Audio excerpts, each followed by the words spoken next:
সবাইকে স্বাগত। বাংলাদেশ পল্লী বিদ্যুতায়ন বোর্ড শিক্ষানবিশ লাইনম্যানে যারা আবেদন করেছেন, আপনাদের পরীক্ষা এমসিকিউ পদ্ধতিতে অনুষ্ঠিত হয়ে থাকে। 60টি এমসিকিউ থাকে, সময় থাকে 60 মিনিট, অর্থাৎ 1 ঘন্টা সময় থাকে। 1 ঘন্টার ভিতরে 60টি এমসিকিউ আপনারা দিতে হবে। আজকে আপনাদের জন্য একটি এমসিকিউ পরীক্ষার প্রশ্ন প্যাটার্ন নিয়ে এসেছি।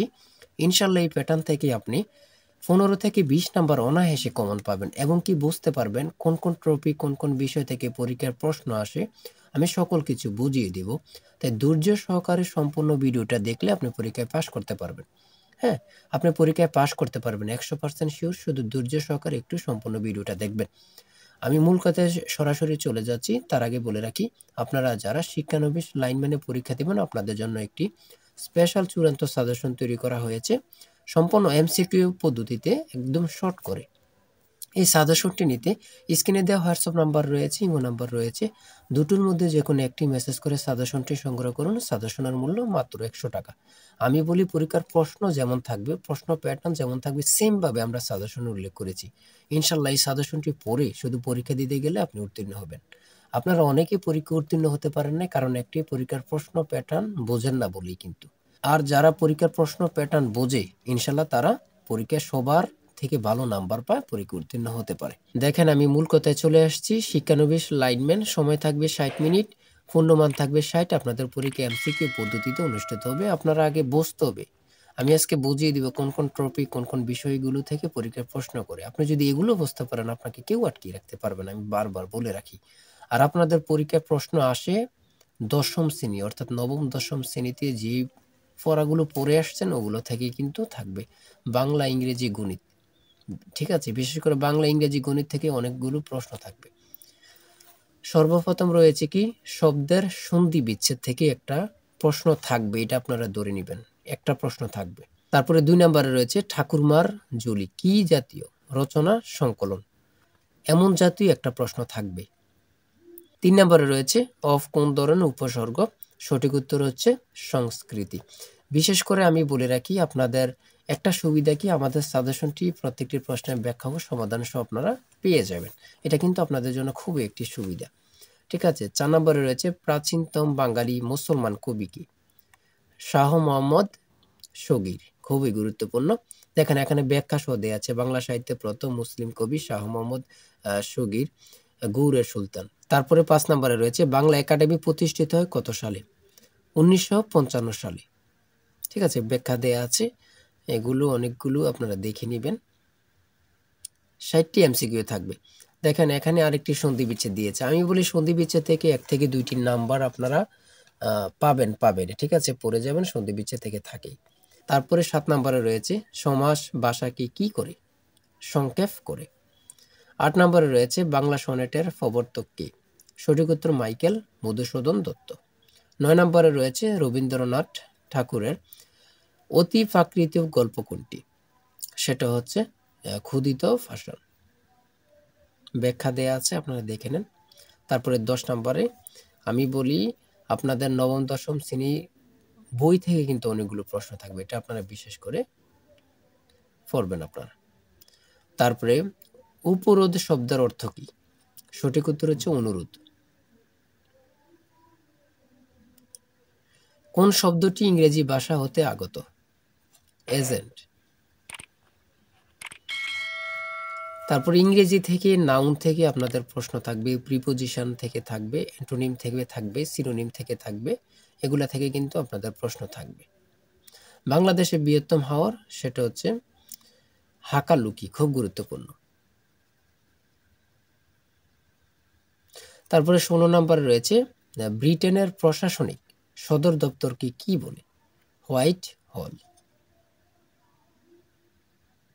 18 নম্বরে রয়েছে বাংলায় চিরস্থায়ী বন্দোবস্ত প্রথা চালু হয় কোন সালে, সঠিক উত্তর 1793 সালে।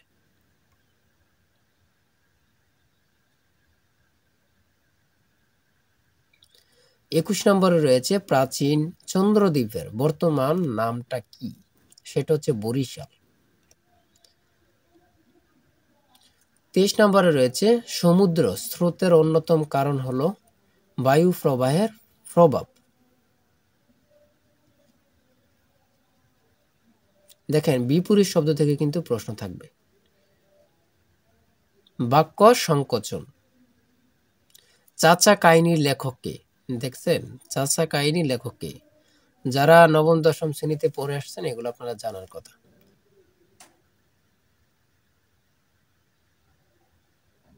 গণিতের ক্ষেত্রে 4 টাকায় 5টি করে কিনে 5 টাকায় 4টি করে বিক্রয় করলে শতকরা কত লাভ হবে? খুব গুরুত্বপূর্ণ কিন্তু। সমাধান দেয়া আছে আমাদের সাজেশনে। একটা সুবিধা কি, প্রত্যেকটি প্রশ্নের ব্যাখ্যা সমাধান সহ পেয়ে যাবেন। দেখেন এখানে রয়েছে 60 থেকে 80 এর মধ্যবর্তী বৃহত্তম ক্ষুদ্রতম মৌলিক সংখ্যার অন্তর্গত। সংখ্যার অন্তর্গত এই 60 এর পরে 80 এর আগে এর মধ্যবর্তী মৌলিক সংখ্যাগুলো অন্তর্গত।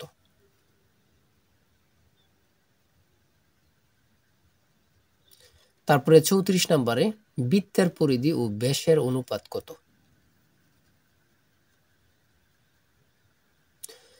35 নম্বরে বাংলাদেশ পল্লী বিদ্যুতায়ন বোর্ড 1977 রহিত করে বিদ্যুতায়ন বোর্ড আইন জারি করা হয়েছিল 2013 সালে। বিশেষ করে বাংলাদেশ পল্লী বিদ্যুতায়ন বোর্ড অর্থাৎ BREB তে আপনারা পরীক্ষা দেবেন। বাংলাদেশ রুরাল ইলেকট্রিফিকেশন বোর্ড 1977 সালে প্রতিষ্ঠিত হয়। ঠিক আছে। তারপরে 36 নম্বরে সুবর্ণগ্রাম কার পূর্ব নাম? সোনারগাঁও।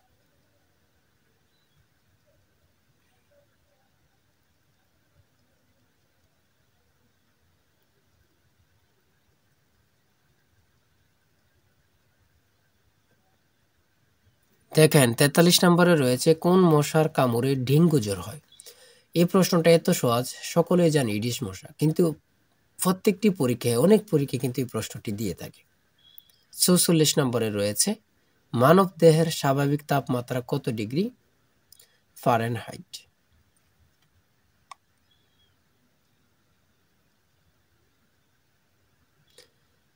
পৃথিবীর সবচেয়ে বড় মেট্রোপলিটন শহর কোনটি? টোকিও। তারপরে 49 নম্বরে রয়েছে পাওয়ার সিস্টেম মাস্টার প্ল্যান অনুযায়ী 2041 সালে বিদ্যুৎ উৎপাদনের লক্ষ্যমাত্রা কত? সঠিক উত্তর 60,000 মেগাওয়াট। ফেসবুকের প্রতিষ্ঠাতা কি? Mark Zuckerberg. তারপরে মান নির্ণয়ের একটা অঙ্ক দিয়েছে এখানে।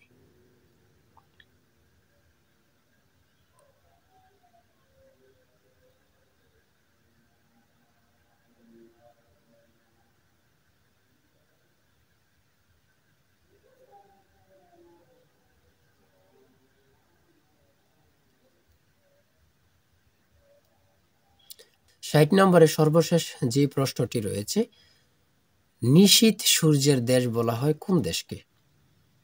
সেটা হচ্ছে নরওয়েকে। নরওয়েকে। এতটুকুই কিন্তু পরীক্ষার প্রশ্ন প্যাটার্ন। ঠিক আছে। আপনাদের পরীক্ষায় 60টি MCQ থাকবে, পূর্ণমান থাকবে 60। আর আমাদের সাজেশনটি সংগ্রহ করতে নাম্বার হোয়াটসঅ্যাপ আছে, ইমো আছে, দুটোর মধ্যে যে কোনো একটা মেসেজ করবেন। মেসেজ করে সাজেশনটি সংগ্রহ করুন। ইনশাল্লাহ আমাদের সাজেশনটি পড়ে শুধু পরীক্ষা দিতে গেলে যথেষ্ট। সবাই ভালো থাকবেন, সুস্থ থাকবেন। আল্লাহ হাফেজ।